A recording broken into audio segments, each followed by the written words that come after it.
নবম শ্রেণীর শিক্ষার্থীবৃন্দ, আসসালামু আলাইকুম।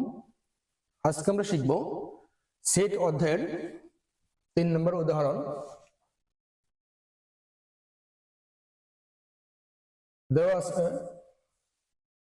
c equal x is to x, ধনাত্মক পূর্ণ সংখ্যা এবং এক্স স্কোয়ার লেস দেন 18, অর্থাৎ এক্স এর মান হচ্ছে ধনাত্মক পূর্ণ সংখ্যা এবং এক্স স্কোয়ার, অর্থাৎ সেই সংখ্যাটিকে যদি বর্গ করি তার মান 18 থেকে কম হবে। সেটটিকে তালিকা পদ্ধতিতে প্রকাশ করো। আমরা জানি ধনাত্মক পূর্ণ সংখ্যা সমূহ কি কি আছে। সাধারণত আমরা জানি ধনাত্মক পূর্ণ সংখ্যা সমূহ 1 2 3 4 5 6 7 ডট ডট ইত্যাদি, এভাবে অসংখ্য। তাহলে শর্তানুসারে, সুতরাং এক্স ইকুয়াল যদি 1 হয়, অন হলে শর্ত আছে এক্স স্কোয়ার লেস দেন 18, তাহলে আমরা কি লিখতে পারি? 1 স্কোয়ার ইকুয়াল 1, 1 কে 1 লেস দেন 18, অবশ্যই 18 ছোট। এক্স ইকুয়াল 2 হলে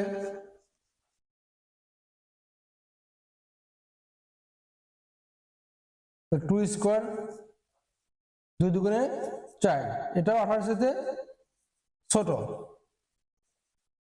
এক্স স্কোয়ার এক্স ইকুয়াল 3 হলে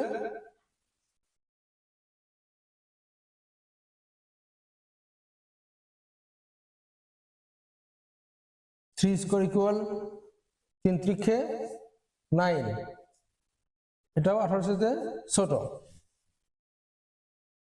এক্স ইকুয়াল 4 হলে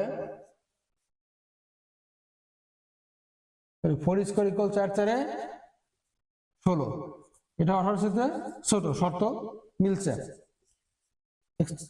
এক্স ইকুয়াল 5 হলে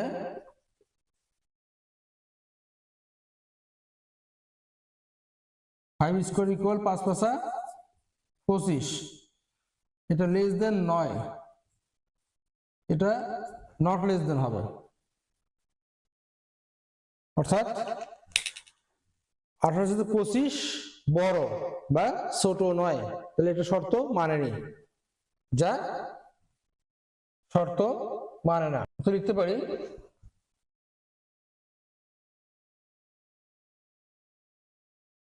যা 18 এর চেয়ে বড়।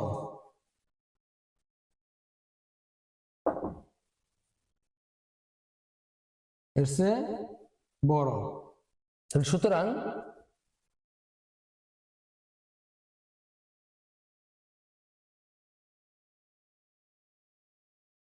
নির্ণয় সেট শর্ত মানছে কি কি? 1 2 3 4, 1 2 3 4, এটাই অ্যান্সার। পৃষ্ঠা 23, কাজ ক। দেওয়া আছে c ইকুয়াল -9 -6 -3 +3 6 9, সেটটিকে সেট গঠন পদ্ধতিতে প্রকাশ করো। তাহলে একটা তালিকা দেওয়া আছে, এটাকে গঠন পদ্ধতিতে প্রকাশ করতে হবে। দেওয়া আছে -9 থেকে +9 পর্যন্ত, অর্থাৎ এটা হচ্ছে পূর্ণ সংখ্যা। এখানে ধনাত্মক ঋণাত্মক উভয় আছে, যা 3 এর গুণিতক। লিখব -9 -6 -3 +3 6 9। দেখা যাচ্ছে -9 ইকুয়াল কি লেখা যায়? -3 গুণন 3, -6 ইকুয়াল -2 গুণন 3, -3 ইকুয়াল -1 গুণন 3, এরপরে +3 ইকুয়াল 1 গুণন 3, 6 ইকুয়াল 1 গুণন 2 গুণন 3, 9 ইকুয়াল 3 গুণন 3। অর্থাৎ প্রত্যেকটা সংখ্যাই ধারাবাহিকভাবে -3 -2 -1 +1 +2 +3 এর 3 এর গুণিতক 3 গুণ করে, তাহলে বলা যায় প্রদত্ত সেটটি পূর্ণ সংখ্যা এবং 3 এর গুণিতক।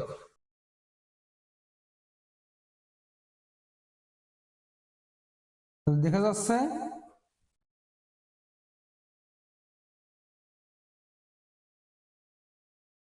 সেটটি পূর্ণ সংখ্যা এবং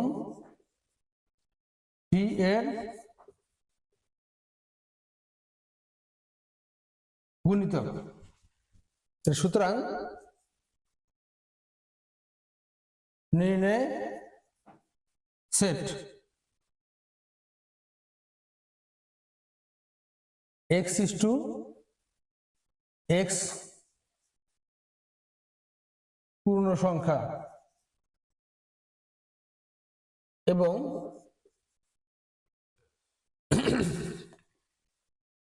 তিনের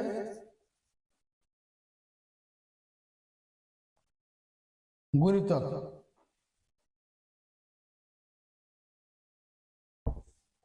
যা লিখে দিই, যা 3 এর গুণিতক এবং শর্তটা হচ্ছে -9 less than equal x less than equal +9। এখানে ব্র্যাকেট হবে না, অর্থাৎ -9 এর সমান অথবা বড় এবং +9 এর সমান অথবা ছোট। -9 থেকে শুরু, এর সাথে বড় -6 -3 +3 +6 +9 +9 এর সমান অথবা ছোট, এটাই आंसर। নাম্বার আছে b equal y is to y পূর্ণ সংখ্যা এবং y cube less than equal 18, অর্থাৎ y এর মান হবে পূর্ণ সংখ্যা, এই সেটটি হবে পূর্ণ সংখ্যা এবং y কিউবের মান 18 থেকে ছোট অথবা সমান। তাহলে পূর্ণ সংখ্যা, এখানে ধনাত্মক ঋণাত্মক উভয়ই পূর্ণ সংখ্যা। তাহলে সমাধান,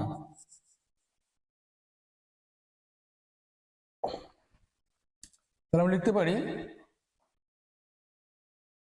পূর্ণ সংখ্যা সমূহ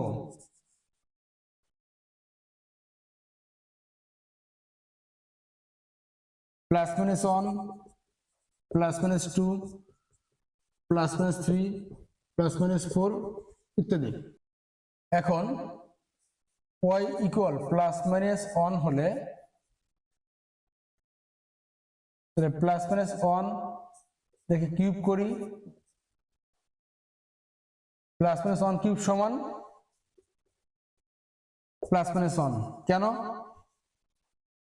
আমরা যদি স্কোয়ার করতাম, +-1 যদি স্কোয়ার করতাম তাহলে শুধুমাত্র অন হইতো, কারণ দুইটা প্লাস যোগ করলে প্লাস, দুইটা মাইনাস, সরি দুইটা প্লাস গুণ করলে প্লাস, দুইটা মাইনাস গুণ করলেও প্লাস। যেহেতু তিনটা মাইনাস আছে, তাহলে তিনটা মাইনাস, মাইনাস মাইনাস এবং মাইনাস গুণ করলে কি হবে? মাইনাস মাইনাসে প্লাস, প্লাস মাইনাসে আবার মাইনাস, তাহলে তিনটে মাইনাস গুণ করলে সবসময় মাইনাসই হয়।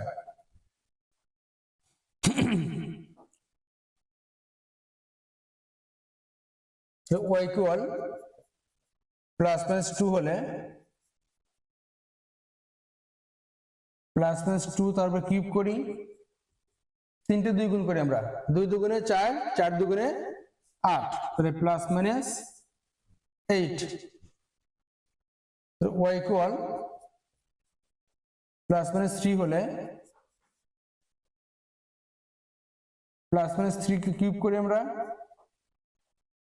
3 3 9, 3 9 27, তাহলে +-27, 27, যা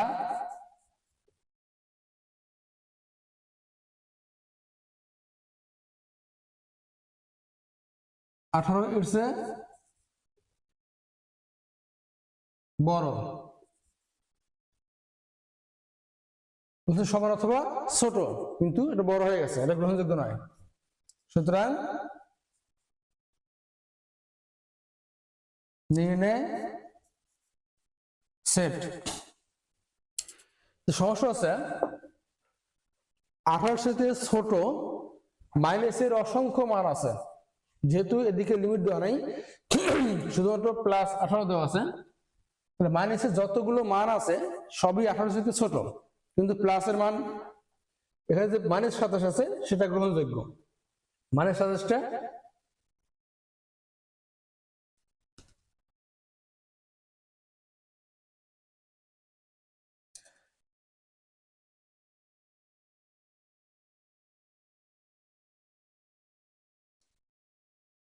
এখানে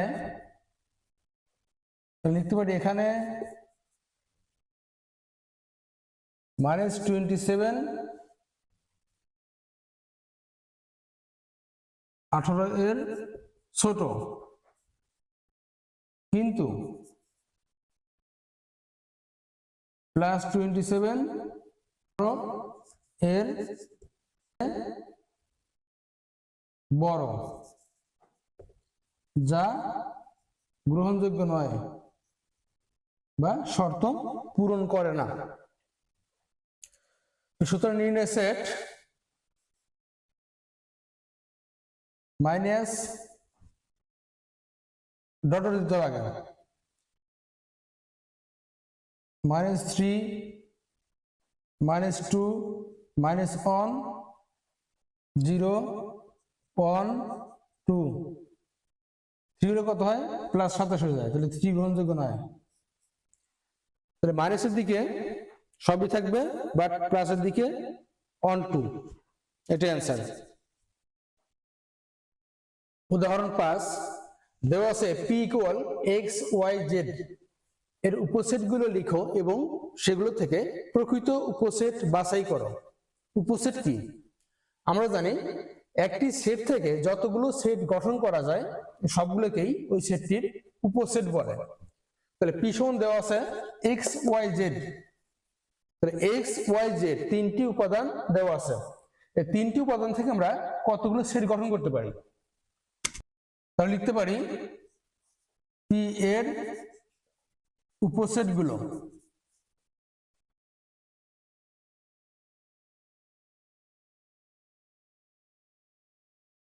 তাহলে x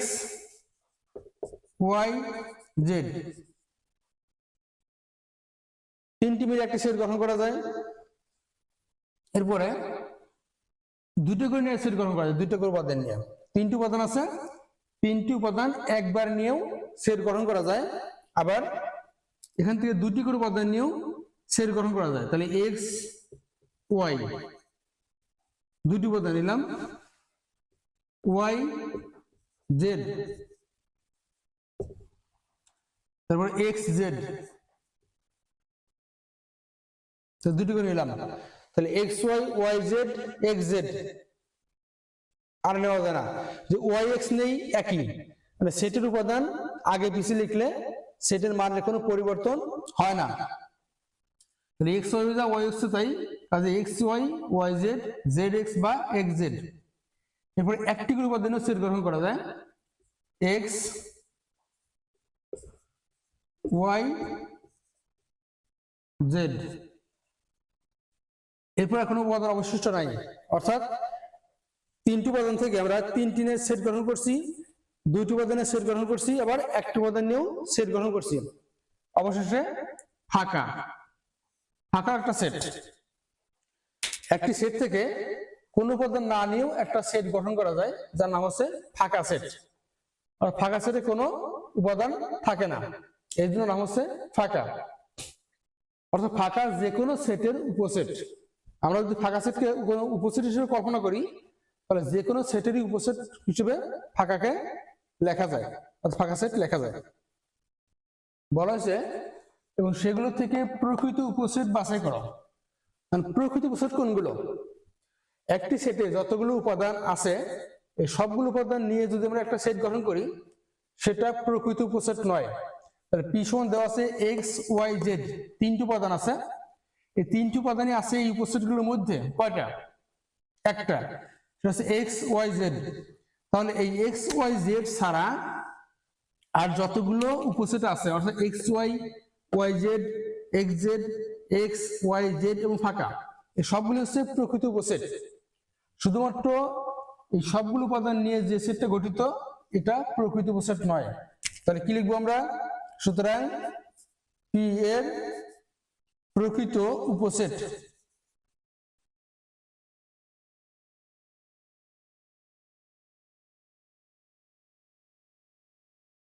এক্স ওয়াই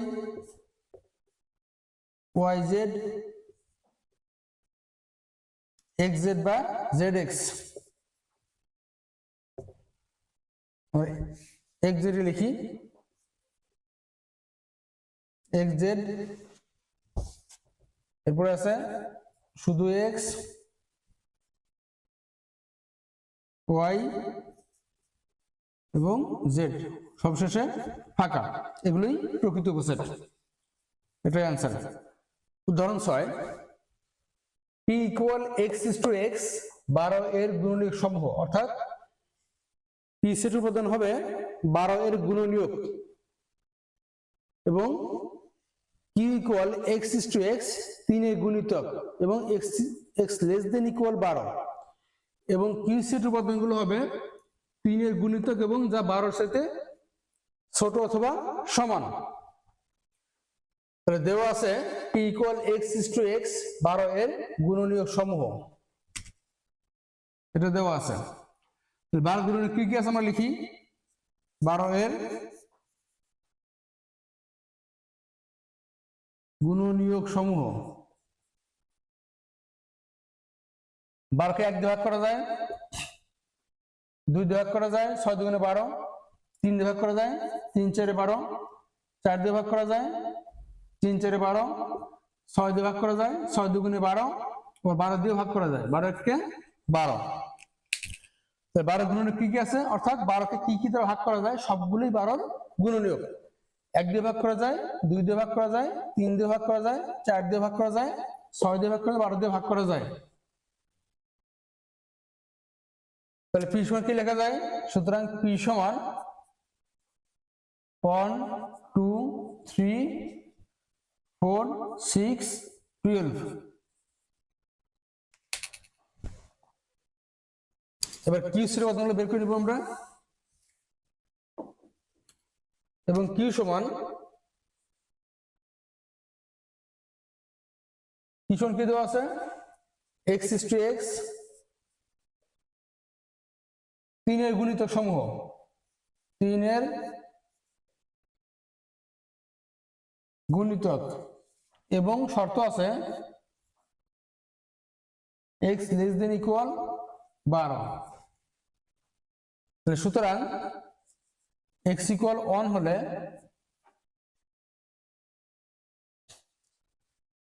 সরি 1 লেখার প্রয়োজন নেই, যেহেতু 3 এর গুণিতক উল্লেখ আছে লিখতে পারি। সুতরাং 3 এর গুণিতক কি কি আছে আমরা লিখি, 3 1 কে 3, 3 দুগুণে 6, 3 3 কে 9, 3 4 12, 3 5 15, 3 এর নাম মতো যতগুলো দেখা যায়, 3 6 18 ইত্যাদি ইত্যাদি ইত্যাদি, সারা জীবন লিখলেও শেষ হবে না। কিন্তু শর্ত আছে 12 সাথে সমান অথবা ছোট। তাহলে সুতরাং কি সমান লিখতে পারি 3 6 9 12, যেহেতু 12 সমান অথবা ছোট। তাহলে পির মান বের করলাম আমরা 1 2 3 4 6 এবং 12, পির মান 3 6 9 এবং 12। কি করতে বলছে, পি বা কিউ, এটাকে সাধারণত আমরা মাইনাস চিহ্ন হিসেবে ব্যবহার করি, কিন্তু সেটের ক্ষেত্রে এটা মাইনাস বলা যাবে না, এটা হচ্ছে বাদ। সেটের ক্ষেত্রে এটা কি হবে, এর নাম হচ্ছে বাদ, পি বাদ কিউ এভাবে পড়তে হবে, পি বাদ কিউ।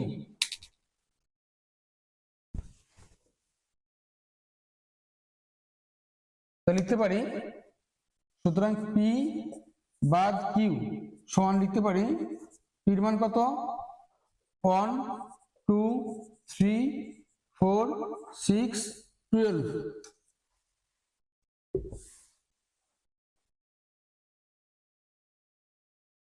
বাদ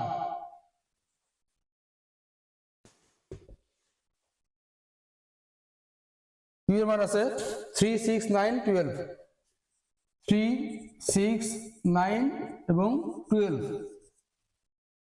বাদ দিই। সেটা ক্ষেত্রে বাদ দেওয়া নিয়ম হচ্ছে এই বাম পাশে যে সেটটা আছে এটা হচ্ছে আমার নিজস্ব সেট, আর এটা আমি ঋণ আছি, ডান পাশেরটা ঋণ আছি। অর্থাৎ আমার কাছে যেগুলো আছে এখান থেকে আমি যেগুলো ঋণ আছি সেগুলো দেওয়ার পরে আমার যে অবশিষ্ট থাকে আমি সেটাই লিখবো। বাট এখানে আছে মানে এখানে আছে এখানে নাই, সেটা দিতে পারবো না। অথবা এখানে আছে এখানে নাই, সেটা থেকে যাবে। আর আমার যা আছে আর যা ঋণ আছে, ঋণ দেওয়ার পরে যা অবশিষ্ট থাকে সেটা আমি এখানে লিখবো, কিন্তু আমার কাছে না থাকলে সেটা দেওয়া সম্ভব না। 1 আছে এখানে 1 নাই, তাহলে 1 লিখলাম। 2 আছে এখানে 2 নাই, 2 লিখলাম। 3 আছে এখানে 3 আছে, তাহলে 3 থেকে কি করবো, দিয়ে দিব। টান দেওয়ার প্রয়োজনে বোঝানোর জন্য টান দিয়েছি। তাহলে 3 আছে এখানে 3 আছে, দিয়ে দিলাম। 4 আছে এখানে 4 নাই, তাহলে 4 লিখলাম। 6 আছে এখানেও 6 আছে, এটাও দিয়ে দিলাম। এরপরে এখানে 12 আছে এখানেও 12 আছে, এটাও দিয়ে দিলাম। এখানে 9 আছে কিন্তু এখানে 9 নাই, 9 কি দিতে পারবো? এখানে 9 আছে কিন্তু 9 আমরা তাকে দিতে পারছি না, কেন? এখানে 9 নাই। এখানে 9 না থাকার কারণে আমরা 9 কে ঋণ হিসেবে দিতে পারবো না, বাট এটা এখানে থেকে যাবে কিন্তু এখানে আসবে না। তাহলে পিবাদ কির মান হবে 1 2 4। যদি বলা হয় 9 কেন আসলো না, তা 9 তো আমার না, আমি এটা ঋণ ছিলাম, আমার কাছে এই উপাদানগুলো আছে, এই উপাদানগুলো আমি ঋণ আছি। তাহলে এখান থেকে এগুলো দেওয়ার পরে আমার যে অবশিষ্ট আছে সেগুলোই নিচে নামবে। অর্থাৎ বাম পাশে ডান পাশে গুলো দেওয়ার পরে বাম পাশ থেকে যেগুলো বাকি থাকবে সেগুলোই অ্যান্সার।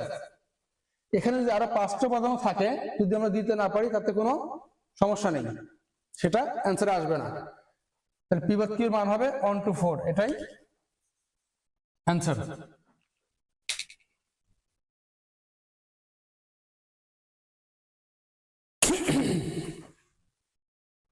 উদাহরণ 6।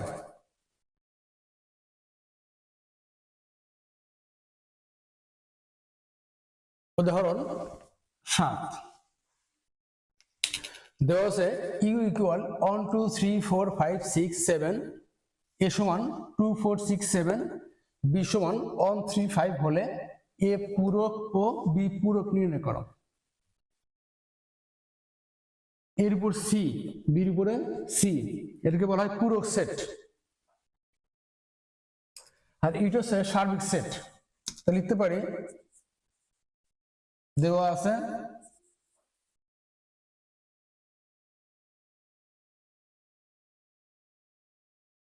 এইটা হচ্ছে সার্বিক সেট। সার্বিক সেট বলতে কি বুঝি? যদি কল্পনা করা হয় একটি সেটে সেটের সকল উপাদান উপস্থিত,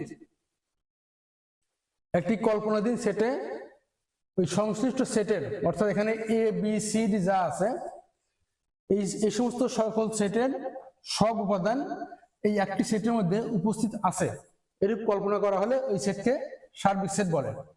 ইউ যদি সার্বিক সেট হয় বা ইউনিভার্সাল সেট, তাহলে এর মান কত দেওয়া আছে? 1 2 3 4 5 6 7, এবং এ সমান দেওয়া আছে 2 4 6 7, বি সমান 1 3 5, এটা দেওয়া আছে। তাহলে পুরো সেট নির্ণয় করতে হবে। তাহলে এখন এ পূরক, এই সি কে বলা হয় পূরক চিহ্ন। তাহলে এ পূরক অর্থ এই সার্বিক সেট বাদ এ, যে সেটের উপরে পূরক চিহ্ন থাকবে সার্বিক সেট থেকে সেই সেটটিকে বাদ দিলে যে উপাদানগুলো অবশিষ্ট থাকে ওটাই ওই সেটের পূরক সেট। তাহলে কি লিখতে পারি? সার্বিক সেটের মান 1 2 3 4 5 6 7, বাদ। এবার এ সেটের মান আছে 2 4 6 7, 2 4 6 7। আমরা যদি 1 2 3 4 5 6 7 থেকে 2 4 6 7 বাদ দিই তাহলে এই পুরো সেটের মান পাওয়া যাবে। তাহলে এখানে লিখি, যেহেতু উপরে নিচে জায়গা নেই, তাহলে এখানে 1 আছে, এখানে 1 নাই, তাহলে 1 থাকবে। এখানে 2 আছে, এখানে 2 আছে, বাদ দিলাম। এখানে 3 আছে, এখানে 3 নাই, তাহলে 3 লিখলাম। এখানে 4 আছে, এখানে 4 আছে, এটাও বাদ। এখানে 5 আছে, এখানে 5 নাই, তাহলে 5 লিখতে হবে। এখানে 6 আছে, এখানেও 6 আছে, এটাও বাদ যাবে। এখানে 7 আছে, এখানেও 7 আছে, এটাও বাদ যাবে। তাহলে 1 3 5, এই তিনটি হচ্ছে এর পূরক সেটের মান। সেম ভাবে যদি বি পূরক লিখি,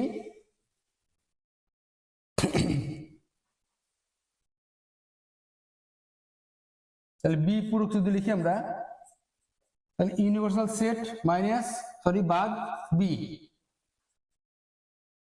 তাহলে সার্বিক সেট বাদ বি। এবার সার্বিক সেটের মান লিখি আমরা 1 2 3 4 5 6 7। বি এর মান আছে 1 3 5 বাদ বি এর মান 1 3 5। এটার অ্যান্সারটা এখানে লিখে দিই, সমস্যা নেই। এবার 1 আছে, এখানে 1 আছে, 1 বাদ যাবে। 2 আছে, এখানে 2 নাই, তাহলে 2 লিখবো। 3 আছে, এখানে 3 আছে, এটাও বাদ যাবে। 4 আছে, এখানে 4 নাই, তাহলে 4 লিখবো। 5 আছে, এখানে 5 আছে, 5 বাদ যাবে। 6 আছে, এখানে 6 নাই, তাহলে 6 লিখবো। 7 আছে, এখানে 7 নাই, তাহলে 7 লিখবো। অর্থাৎ 1 3 5 বাদ দিয়ে এই সার্বিক সেটে বাকি যে উপাদানগুলো আছে সেগুলো লিখতে হবে। এটা হচ্ছে বি এর পুরো সেটের মান, এটাই অ্যান্সার। অর্থাৎ এর পুরো সেটের মান হচ্ছে 1 3 5 আর বি এর পুরো সেটের মান হচ্ছে 2 4 6 7।